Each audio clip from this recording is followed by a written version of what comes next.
My name's Harriet. I hack your AI so the bad guys can't. Hello everyone, welcome back to another episode. Today we're going to be talking about what AI actually is.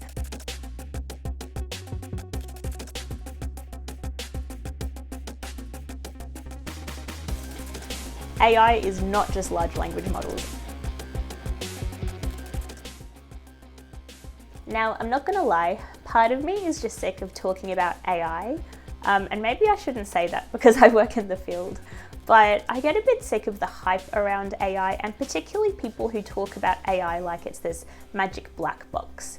Like, don't get me wrong, AI is often associated with being a black box because it has so many computations that it can be hard to decipher exactly what they mean.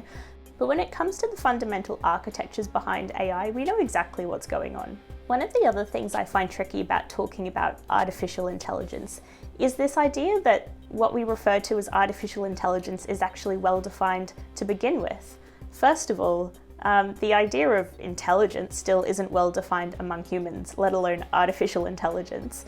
Like, there are so many different kinds of humans and so many different kinds of intelligence. And while there have been attempts to set some kind of standardized scale for what intelligence is, there's nothing that's really universally accepted. I know there are lots of other videos that go into AI in depth, and you've probably seen them. The point of this particular video is to talk about what AI is from the perspective of why it's vulnerable. The thing about artificial intelligence is that there is so much hype and media buzz at the moment, and it's enough to make someone think that artificial intelligence is this new term, it's this new technology. However, artificial intelligence has actually been around a very long time.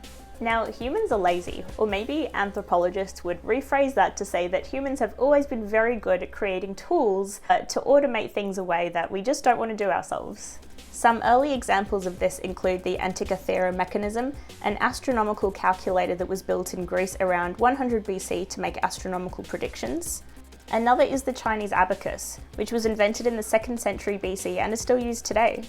The 18th century was the age of the automata, which were complicated and usually beautiful mechanical instruments that were alternately useful or playful. French inventor Jacques de Vaucanson, try saying that 10 times fast, created a number of lifelike automata, including a duck that could eat and quack and a flute player that could play music.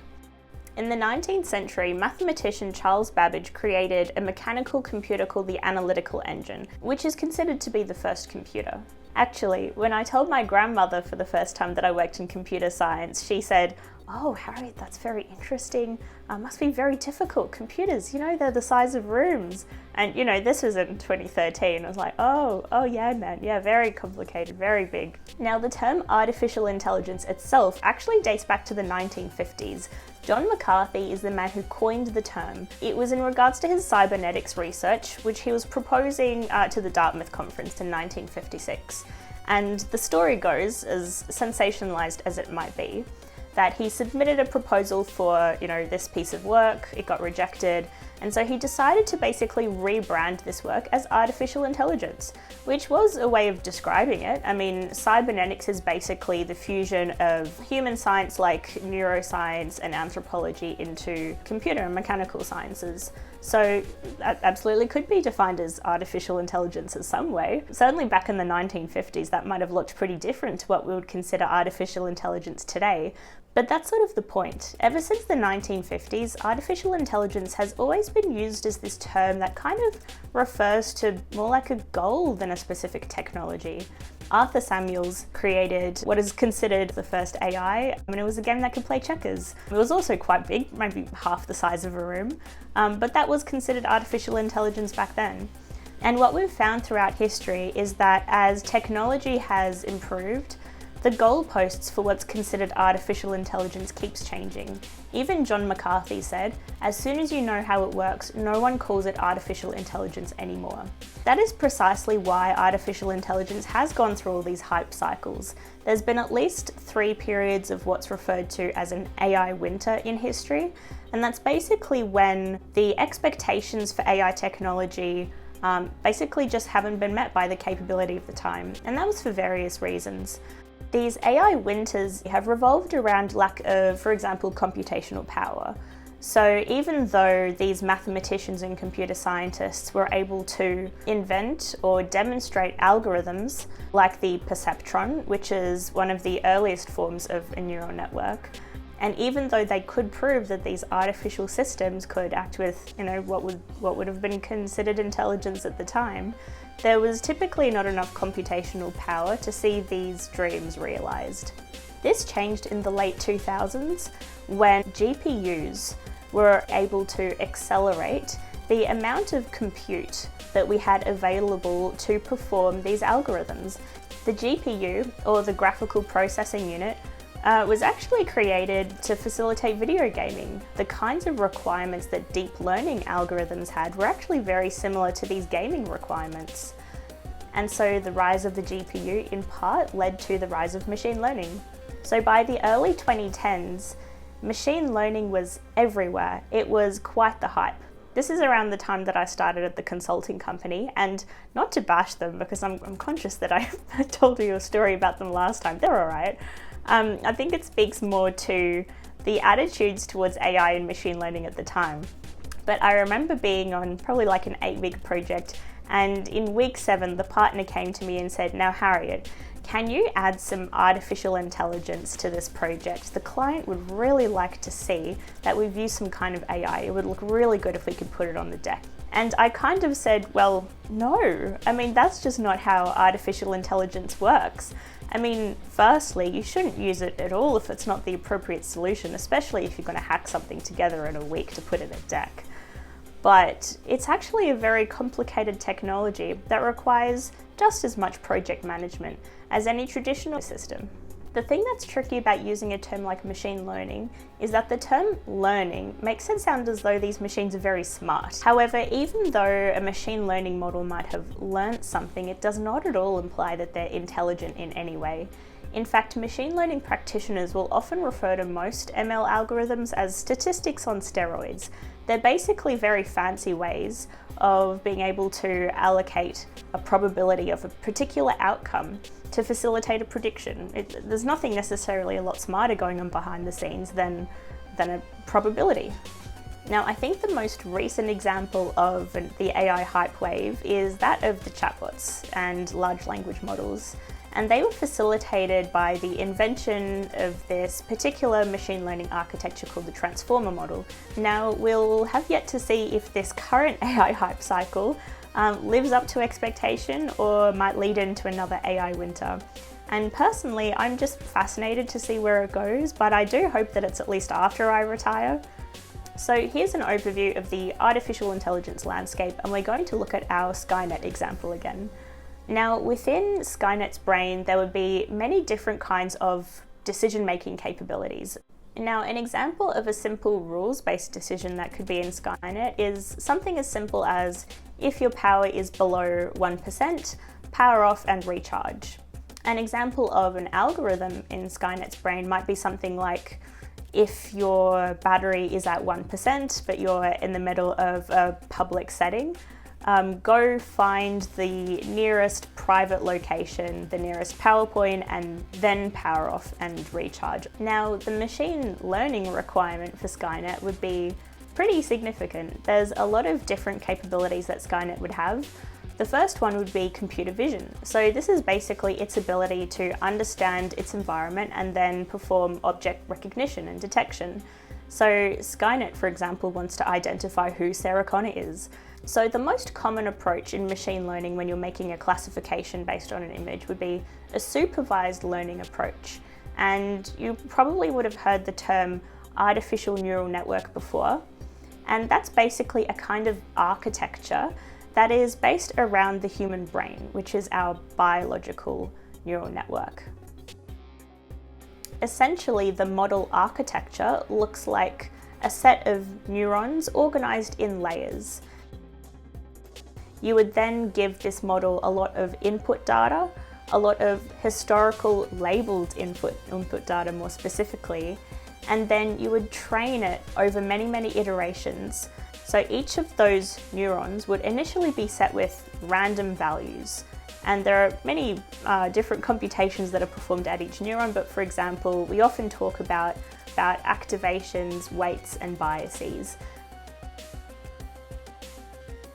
So for example, Skynet would have been trained on many different images of all sorts of people, but some of them would have been Sarah Connor, and they all would have been labelled. And so after many training iterations, that model would therefore learn what Sarah Connor looks like. And so if Skynet sees Sarah Connor, that machine learning model should be able to say, yes, with some percentage probability, this is Sarah Connor that you're looking at.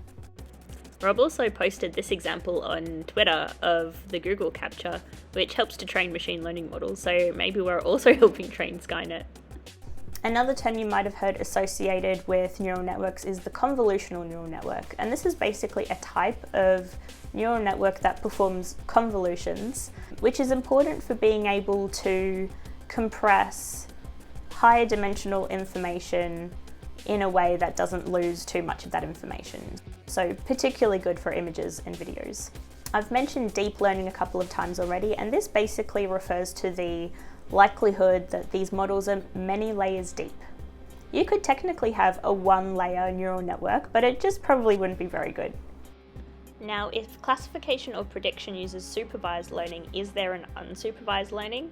And the answer is yes. This is a machine learning paradigm where the algorithm is trained on a dataset without explicit supervision or labelled output. This can be really useful for tasks where the goal is to explore and discover hidden patterns or groupings within the data. So they wouldn't be labelled data, and the purpose would largely be exploratory. It would be for clustering, anomaly detection, and Skynet could use it for a range of applications like behaviour analysis, optimization, or understanding humans so it can perform psychological manipulation. So Skynet would also have the ability to process natural language, and this is referred to as NLP, for natural language processing. For Skynet, this would allow it to understand words that are said in its environment, but in other circumstances it might also enable Skynet to speak, to read text and understand it, to do sentiment analysis, which is basically to understand sentiment, context within a text, and other things like that. The transformer model was first proposed in a paper in 2017 called Attention is All You Need, and it's quite important because the attention head that is present within these transformer models is basically what allows the model to do something that previous iterations of NLP models couldn't do before, which was to really understand context in a text. It helps it to understand what part of the text it needs to pay attention to. And so this massively helps when it's outputting text because it's able to understand context and to remember things. Now, another kind of machine learning technique is called reinforcement learning. Reinforcement learning is a subfield of machine learning that focuses on training agents to make sequences of decisions in an environment in order to maximize a cumulative reward. It is commonly used in situations where an agent needs to learn how to interact with an environment to achieve a specific goal. Unlike supervised learning, where the model is trained on labelled data, reinforcement learning involves training an agent to make decisions through trial and error. The term agent is used in reinforcement learning to emphasize the active, decision-making nature of the entity that interacts with the environment. It signifies that the learner is not merely a passive model that predicts outcomes or classifies data, but an entity that takes actions and learns from them. The agent's goal is to maximize its expected reward, and it uses reinforcement learning algorithms to adapt its behavior over time based on the feedback it receives. The fields of AI safety and AI alignment tend to focus on reinforcement learning.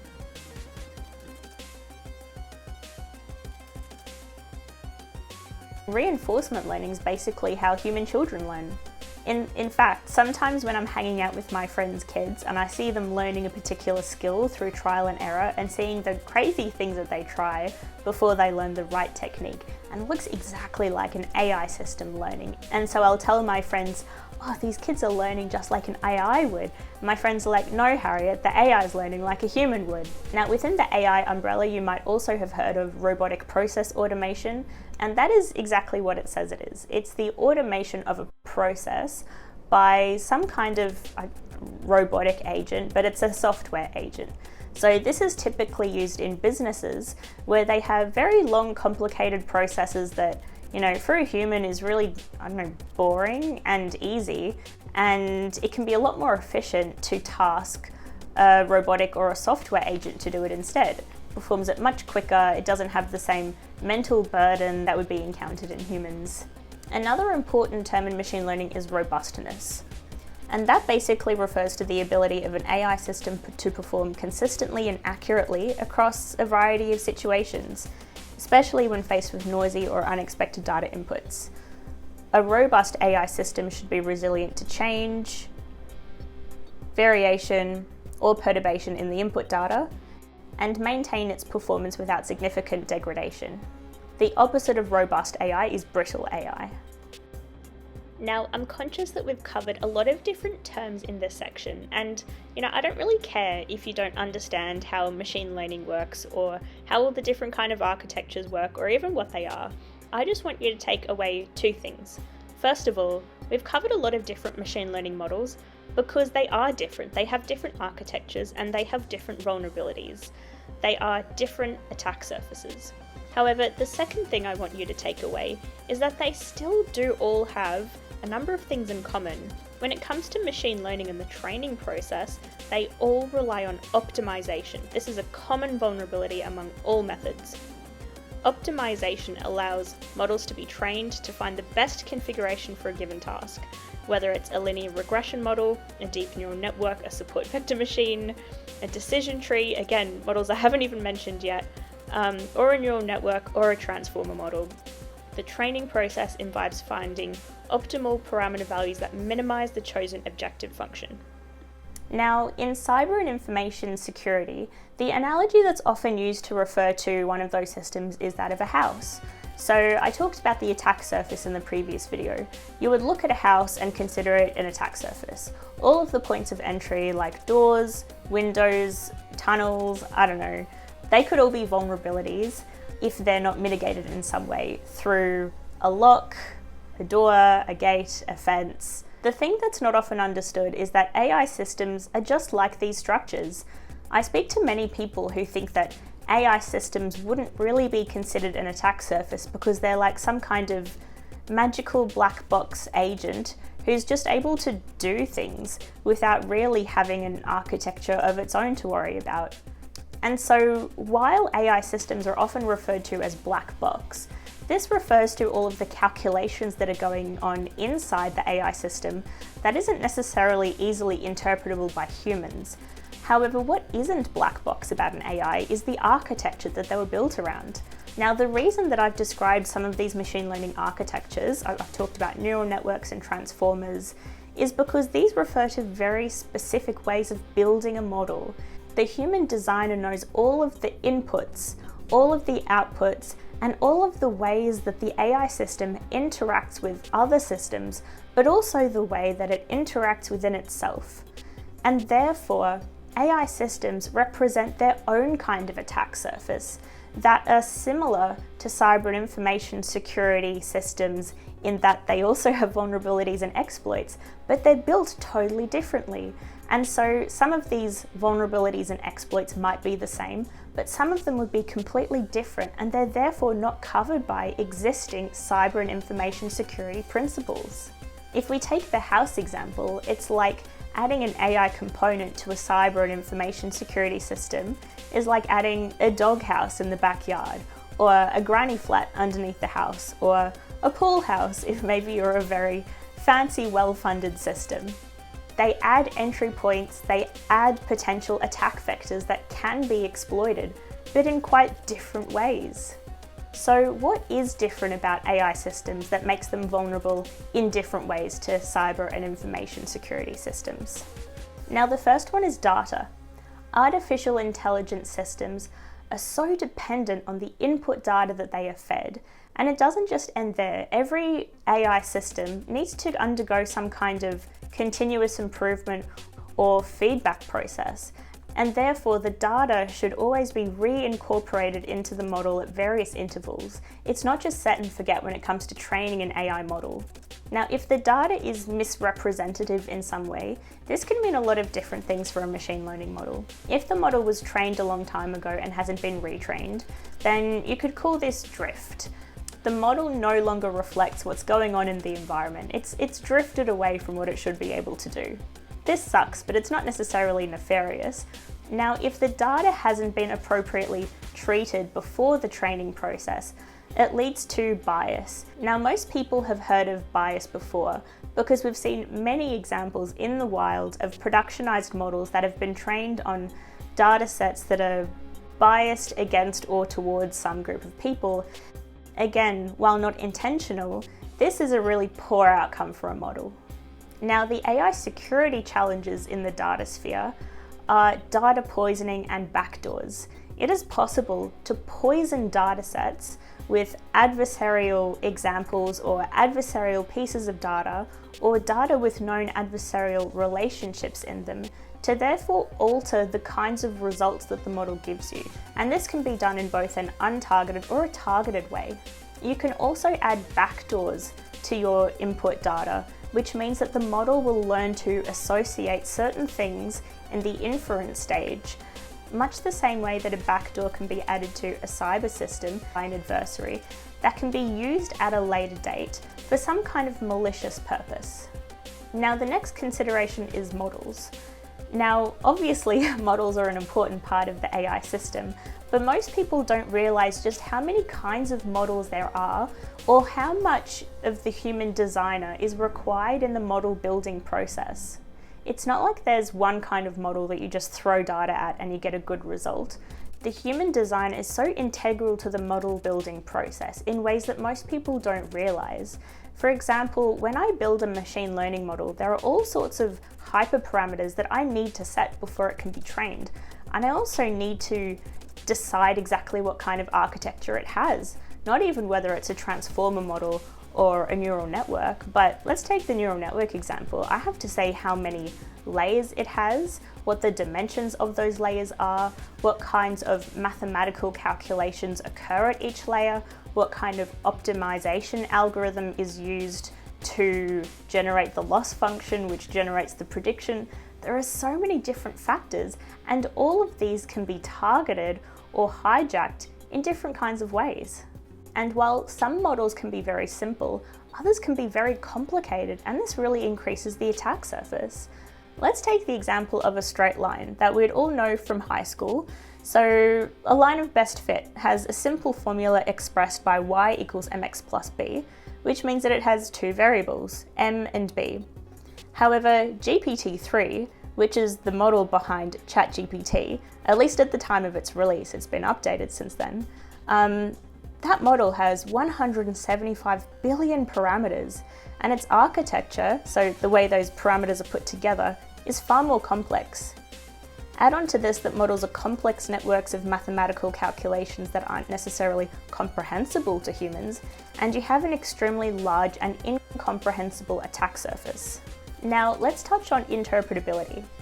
So interpretability basically refers to the extent to which AI systems can be interpreted or understood. It can be considered a sub-issue of model selection, so some models are easier to interpret than others, but also a system-wide issue when you have ensembles of many different models working together. This can lead to issues with trust, where you have either too much trust or not enough trust in the system. While cyber systems can be hard to understand, this is usually because they're not written in human-readable language and because programs can be very long. However, peering into the mathematical nightmare of a model's training process can be essentially impossible. Now, inputs and outputs. Models are typically trained to produce some kind of output, and they're trained based on an input. However, the way that those inputs are crafted can impact the model's results. Prompt engineering is an example of this, when humans give crafty results to chatbots to get back results that are otherwise not allowed by the chatbot's manufacturer. For example, ChatGPT has controls to prevent it from giving back results that are harmful or dangerous, like instructing humans how to create a bomb. But if a human writes a suitably crafty response, so that if they ask the model to pretend it's for a movie plot, then the human can what's called jailbreak the model and force a response. Now let's think about Skynet. Consider that Skynet's computer vision model has been trained to perform facial recognition. This model has been trained on a data set containing various people, one of whom is Sarah Connor. However, due to limitations in the training data and model architecture, it's not robust enough to handle slight variations or adversarial inputs. Now, an attacker crafts a carefully designed adversarial image by making minor changes to a legitimate image of Sarah. These changes are imperceptible to the human eye but are specifically designed to force a misclassification by the model. When the model encounters this adversarial image, it confidently misclassifies her as Lara Croft instead of Sarah Connor, even though to a human it might be so clear that that image is of Sarah Connor. This is a classic adversarial machine learning example, by the way. Another example I love in this domain is from this kids movie called The Mitchells and the Machines. And my previous boss told me to watch it. Shout out to you, Daniel. It's a great movie. Even though it's made for kids, I think it demonstrates a really funny example of machine learning going wrong. So in the movie, the family is trying to escape these evil robots, as you do, and they have this pug dog that's kind of, rectangular. And so when the robots look at this dog, they can't classify it correctly. It's such a strange looking dog, they can't confidently predict whether it's a dog or a loaf of bread, and so they malfunction. So there's this scene in the movie where all of the robots are chasing the family, the kids hold up the dog and the robots malfunction. I wish it were this easy in real life, but maybe I shouldn't or I'd be out of a job. Now, looking at these specific attack vectors is a really good segue into the next video because we're going to be looking at all of the kinds of attacks that can be implemented on real AI systems.